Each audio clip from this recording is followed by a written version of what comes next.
జాతికి చెందిన వేశ్య మెస్సియా వంశక్రమంలో భాగం ఎలా అయింది? ఆమె పేరు రాహాబు. ఆమె యెరికో నగరంలో ఉండేది.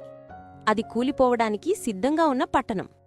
ఆమె వృత్తి ఏమిటి? వేశ్య. అయితే ఇజ్రాయేలీయుల వేగులవాళ్లు వచ్చినప్పుడు ఆమె వారిని అప్పగించలేదు. ఆమె వారిని దాచిపెట్టింది, వారికి అండగా నిలిచింది.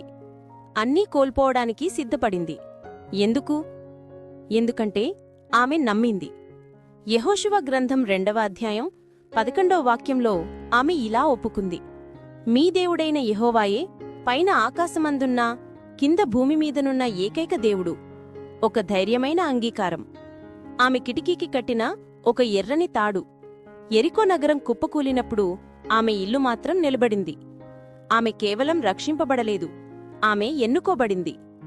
మత్తయి గ్రంథం 1వ అధ్యాయం 5వ వాక్యం చెప్తోంది: ఆమె బోయజుకి తల్లి అయ్యింది, దావీదుకు ముత్తవ్వ అయ్యింది, మరియు యేసుక్రీస్తు వంశంలో భాగమయ్యింది. ఆమె గతం విరిగింది, కాని ఆమె విశ్వాసం ఆమె భవిష్యత్తును తిరగరాసింది. ఎందుకంటే దేవుడు దోషం లేనివారిని ఎన్నుకోడు, ఆయన సిద్ధంగా ఉన్నవారిని ఉద్ధరిస్తాడు. ఈ లోకం పక్కన పెట్టిన వారిని కూడా ఆయన పునరుద్ధరిస్తాడు. దేవుడు ఎవ్వరినీ వదులుకోడని మీరు నమ్మితే ఆమెనని కామెంట్ చేసి థాంక్యూ జీసస్ అని చెప్పండి.